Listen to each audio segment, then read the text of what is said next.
Hello everyone, welcome to the current affairs series of Drishti IAS, and as you already know that this particular series has been designed for your prelims examination, and today's session is about art and culture.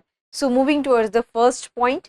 So the first point is about the Portuguese coin and why this particular coins are into the discussion, because recently a farmer in Nanoda, Barmer village of North Goa found a vessel which contained few types of the coins, and people are an archaeologist and those who study the coins are saying that these coins belongs to the Portuguese, because at that time Portuguese were ruling to the Goa. So the pot contained 832 copper coins, and it is believed that it belongs to the Portuguese because in 16th and 17th century the Portuguese ruled the Goa state. And also the speciality of the Portuguese coin here we will discuss. So the Portuguese issued gold and silver coins from Goa, but they had also issued different kind of coins just like copper, tin, lead coins from the other mints just like Kochi, Diu and Daman.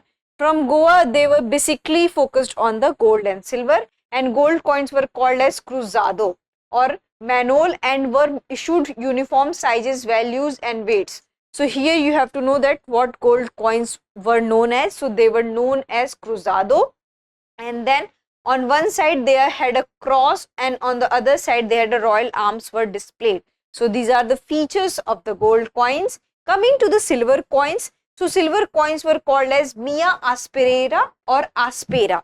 So these are the words for the silver coins. For what we call for the gold coins, so this is cruzado, and coming to the silver coins, this is the Mia Aspera or Aspera, and copper coins are called as Bazaruco, Lil, Tanga and Parduo. So these are the four denomination of copper coins we have, and they are known as Bazaruco, Lil, Tanga, Parduo and Real. So these are the different types of coins which has been obtained from the Portuguese period, which is of the 16th and 17th century. There is nothing like Portuguese period, but into the 16th and 17th century the Portuguese ruled the Goa and nearby the area. So that's why the coins belong to the Portuguese era.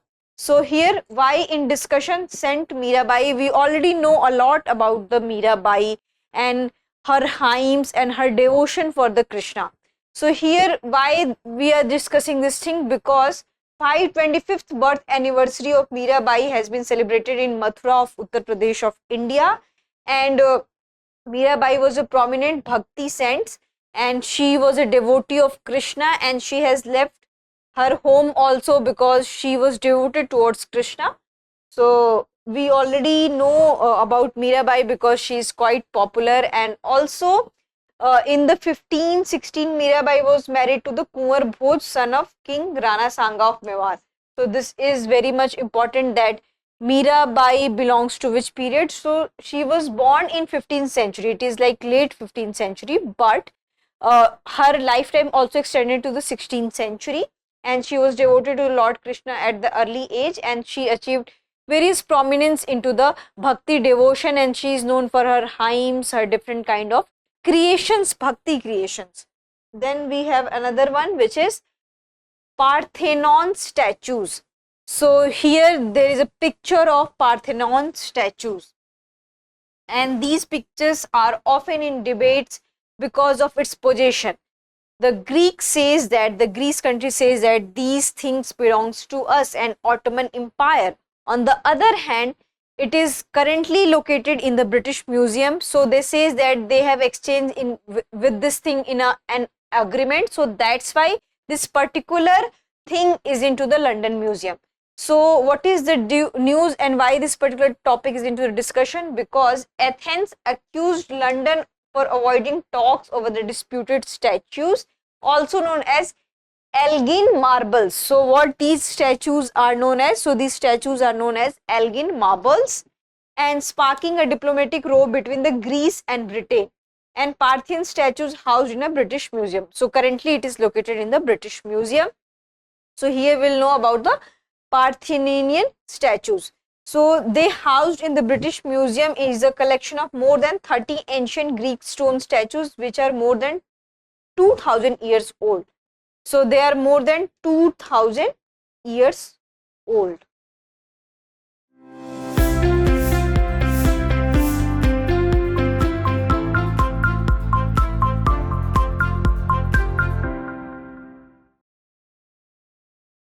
And originally decorating the walls and grounds of the Parthenian temple and Acropolis hills of the Athens. So what's their basic purpose and why they have been designed? So they have been designed for originally decorating the temples of the Greece and Parthenian temples. So that's why they are known as the Parthenian statues, and these artworks are important relics of Athens' golden age when the temple was completed in 432 BC. Dedicated to the goddess Athena, the Parthenian is a symbol of cultural and historical importance. And what was the controversy regarding these statues? Because British Museum, acting as a custodian of the statues, claims that Elling obtained them legally through a contract with the Ottoman Empire. But Ottoman Empire says that they have theft these kind of the statues. And why they are alleging that? Because they said that they don't have any evidences that under which contract they have exchanged and they have taken the position or custodian of the Elling marbles. On the other hand, British are saying that they have lost the paper but they have exchanged through the contract. So this is a controversy between the Greece and the British. Here we'll know about the Ottoman Empire. So it was founded by Osman I in the late 13th century. And it began as a small Anatolian state and gradually expanded its territory through conquest. The Ottomans, led by the Mehmed II, captured the Constantinople in the year 1453, marking the end of the Byzantine Empire. So this is the brief about the Ottoman Empire, and in the future we will also discuss that what is the contestation between Ottoman Empire and Byzantine Empire.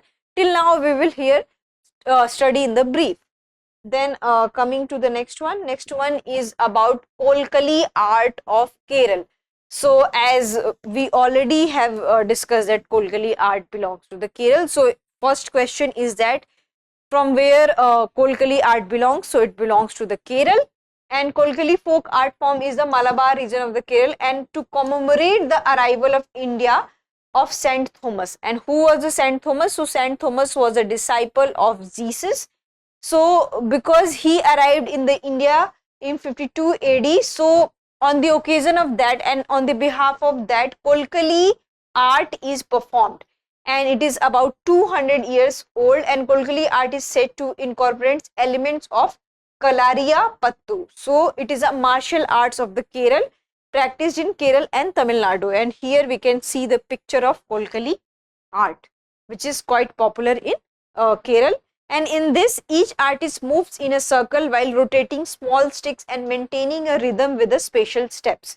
So here the picture shows that they have this kind of the sticks and they roam around in a small circle, and they have also some distinctive features. As the pitch of the music increases, the tempo increases until the performance reaches its climax. So this is very happening. As the dance progresses, the circle expands and shrinks. So many times we have seen that these kind of art forms are not just present in Kerala and Tamil Nadu. It is also popular in Punjab, that there is a big circle and this big circle expanded like this and then it shrinks like this. So these kind of dance forms are also present in Gujarat, Punjab and Maharashtra, and in Tamil Nadu its art form is known as Kolattam, and in Andhra Pradesh Kolamu. So it is not just related to the Kerala. By different names it is popular into the different districts and different states also.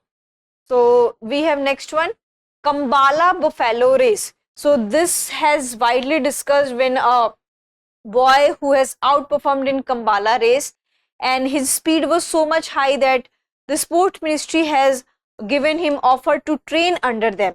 So that's why this particular thing is into discussion. And Kambala is a traditional buffalo race which was held for the first time in Bangalore, Karnataka. So this has made it special because it has performed for the first time in Bangalore and Karnataka. So here we'll know about the what is Kambala. So Kambala is a buffalo race held in the district of coastal Karnataka, and on which occasion? So during the winter when the farmer harvests their paddy crop. So on to that occasion they perform this Kambala race, and the race is held into the two parallel tracks filled with the mud and water. And sometimes we can see that so much of controversy related to also the Kambala race, because so many animal oriented people who are associated with the animal NGO says that this shows the brutality towards the animals. On the other hand, the people who perform Kambala race, they say that this is our culture and they don't do any kind of brutality with the buffaloes. So that's why they have right to profess their culture. So each pair of buffaloes would also have a jockey or Kambala runner. It means that we have pair of buffaloes and we have one Kambala who is the runner, and they have to also splash the water while running into the muddy water. And those who run higher and those who splash lot of amount of water, they were regarded as a winner. And so sometimes what we have seen that the people who have splashed a lot of water, they have regarded as a winner. So here splashing water is also main criteria, not just the racing. So this is a brief about the Kambala race. Then we have another one, UNESCO Creative Cities Network. And recently, Kozhikode of Kerala and Gwalior of Madhya Pradesh have been added to UNESCO list of prestigious creative cities.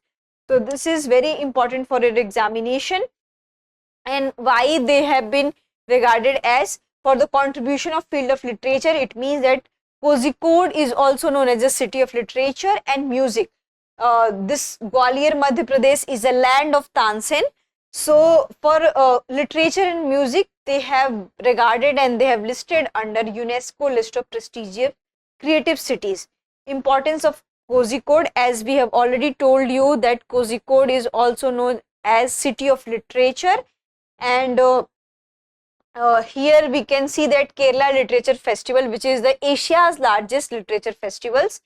And here why Gwalior listed into this thing, because Tansen has belonged to this particular Gwalior area, and it is not just famous for the Tansen musicality, it is also famous because the gharana of the Gwalior is very much famous, and it is very wide in nature because of its different kinds of dhuns, different kind of musical tributes. So because of the musical aura of the Gwalior, they have got this UNESCO list. So this is the brief about the Kozhikode and the Gwalior.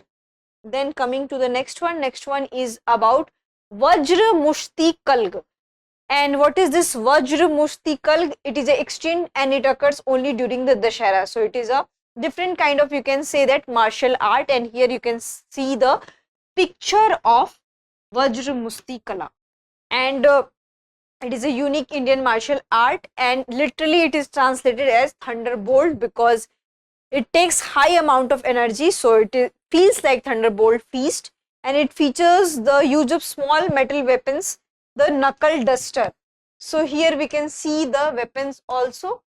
So this is known as the knuckle dusters, and it involves various hand-to-hand fighting techniques such as grappling, wrestling and striking. And it has also some other features. The knuckle duster is known as Vajramasti, so that's why it is known as Vajramasti Kala. It is usually made of animal horns and is worn on the knuckles of fighters. Its objective is to neutralize the opponent and counter his weapon. Who first draws the blood from the opponent's head is declared as the winner. So when it was popular, so it was popular in Vijayanagar Empire, and Vijayanagar Empire and rulers has advocated and has promoted and patronized these kind of the martial arts, and it was famous during 14th to 17th century. It means that it is a medieval art form. Then coming to the next one is Gujarat's Garba dance recognized as UNESCO intangible cultural heritage of humanity. So Garba dance has been listed under UNESCO intangible cultural heritage of humanity. So you must know this name. And Garba dance styles is the 15th cultural heritage of India to make it into the UNESCO list. Other 14s you have to also remember, but this is the recent one. So in examination there are high chances that they will ask from this. And Kolkata Durga Puja was also included in the year 2021. So here we have another information that Kolkata Durga Puja is also a part of intangible cultural heritage of humanity. Then we have another one. Another one is, so here we'll discuss about the Garba dance. So what Garba dance represents? So Garba dance, basically traditionally it was performed by the women, but right now we can see that in this modern era everyone is performing, and right now it has been collaborated with the Dandiya Ras, which is also a present art form of Gujarat, and it is not just limited to Gujarat nowadays. It has become popular to all over the India and some parts of the world also. So the Garba, what happened that there is a Garba Devi, which is also a representative of the Shakti, which is the power. So women round up that Garba Devi and they perform their art forms by wearing traditional dresses of the Gujarat. So it represents the womanhood, it represents the power of the women. So these are the significance of the Garba dance we have. So coming to the next one about UNESCO intangible cultural heritage. So it is term that refers to those practices, representation, expression, knowledge, skills and cultural spaces that are recognized as a part of cultural heritage of community, group or individual. So it is not just given to any group activity, it can be also given to the individual art also. UNESCO defines IC as the main source of humanity's cultural diversity and its maintenance, the guarantee of the continued creativity. So it promotes the humanism, creativity among the humans. So that's why it is called as intangible cultural heritage.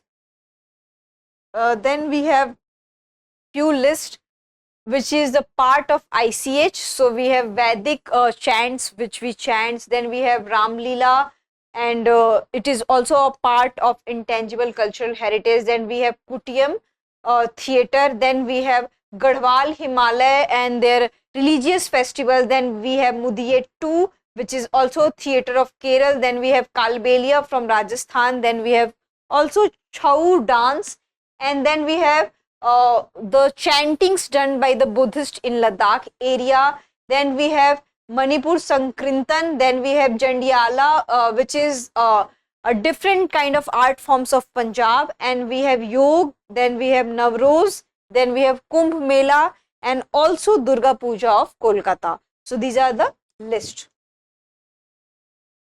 Then coming to the Punora Dham project of Bihar. So India is also known for its greatest epics, which is Mahabharata and Ramayana. And it is believed that Punora Dham, which is situated in the Sitamarhi district of Bihar, is a birthplace of Sita. So the government has decided to build a temple which should be dedicated to the Sita, and that place is called as Punora Dham.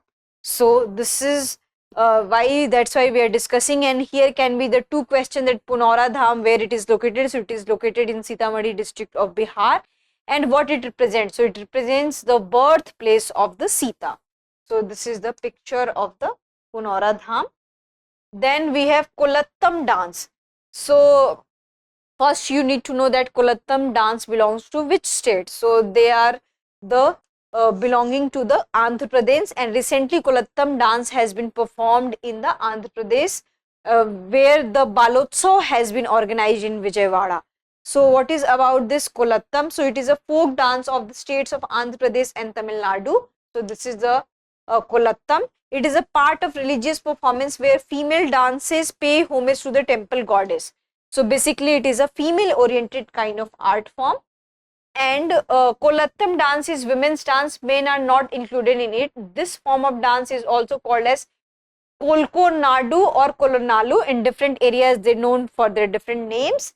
And this popular form of dance is usually performed by forming a group where two performers each are grouped as a pair, and dancer hold two sticks and swings these sticks in a rhythmic manner. Kolattam kara is a stick made of solid wood, and lacquer is used in Kolattam. So these are the distinctive feature of Kolattam dance we have, and it represents the Tamil Nadu and Andhra Pradesh.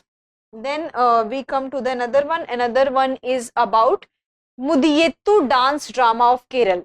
So Mudiyettu dance drama belongs to the Kerala, and here there is a picture of Mudiyettu dance drama. So here you should be very clear about the Yakshagan, the Kathakali, Mudiyettu. Sometimes it's very confusing, but you must know the differences between these dance forms.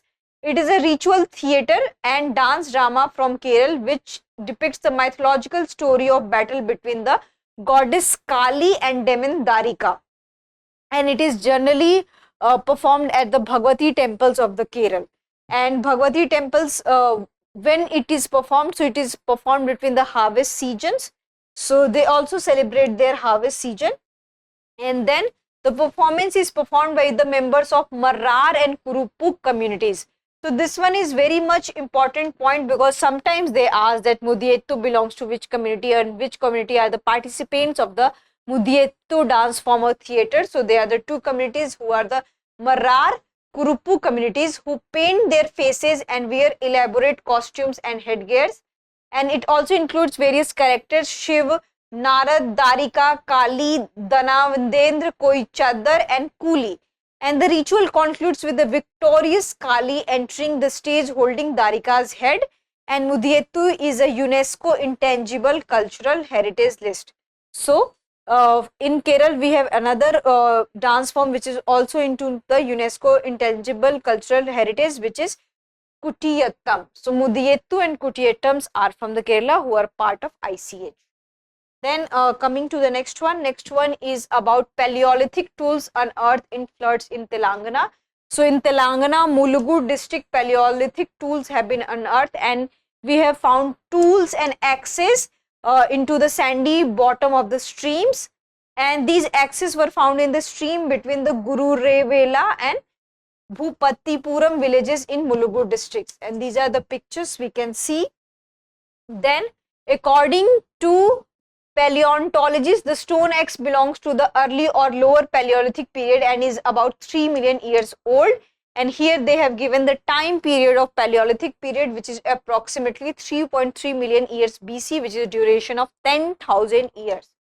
And Paleolithic hunter-gatherers used heavy quartzite and large tools to chop wood and hunt animals. And in 1863, also Geological Survey team of the East India Company discovered the Paleolithic site of Atirampakkam near Madras. So what it represents that in Paleolithic period, they are the hunters and gatherers, and they are also the meat eaters because they don't have resources at that time, and they used these kind of axes and tools for their subsistence. Then coming to the next one is about Katil Yakshagan fair. So this is a century old fair all night, and recently Karnataka High Court has given this permission for this Yakshagan Mela. And here you can see this is also an art form, and there is also Mela associated with it. And it is a unique dance theatre performance. It traditionally shows men playing all the roles, but right now the females have also become participant of this Yakshagan. And then we have also the key elements. So what Yakshagan represents? So it represents the story narrating of the various Mahabharat and Ramayana, and the musical instruments like harmonium, madal, tal, flute accompany these performance. Various famous troops like Saligram Mela, Dharmasthal Mela and Mandrathi Mela perform Yakshagan throughout the year. So these are the basic thing about the Yakshagan. Then we have another one is about Gangri Redu Melam, and it is a folk performance of the Gangredu Melam, and it is belongs to the Telangana and Andhra Pradesh. And on the occasion of Sankranti, it is a traditional folk performance associated with the Telangana and Andhra Pradesh.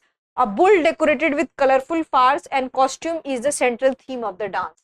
So here you can see the picture of the bull, and it is also performed in different states with different names, and it is also known as a harvest festival, and in the form of Bhogi, Sankranti and Kanuma in Andhra Pradesh. So in different districts and different parts of Andhra Pradesh and Telangana, they are celebrated with different names, and they have also scientific thing. The solstice marks the first day of the sun's entry into the Capricorn, marking the end of the winter solstice and the beginning of the longer days. So that's why Sankranti represent, and Sankranti is celebrated with different names in the different parts of the country, and few also celebrate as a Makar Sankranti, and they have a different cultural significance in all over the area. Sometimes in Bihar they eat dahi chura, sometimes they put kite flying. So different kind of cultural significance are associated with this Sankranti.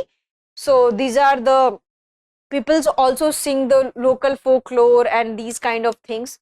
So this is about the today's class. I hope you like this class. If you have any queries related to this class, kindly ask in the comment section, and kindly prepare for your examination because prelims is knocking the door. So be prepared for it. Thank you. For more informative content, like, share and subscribe, and do not forget to press the bell icon to get the notifications.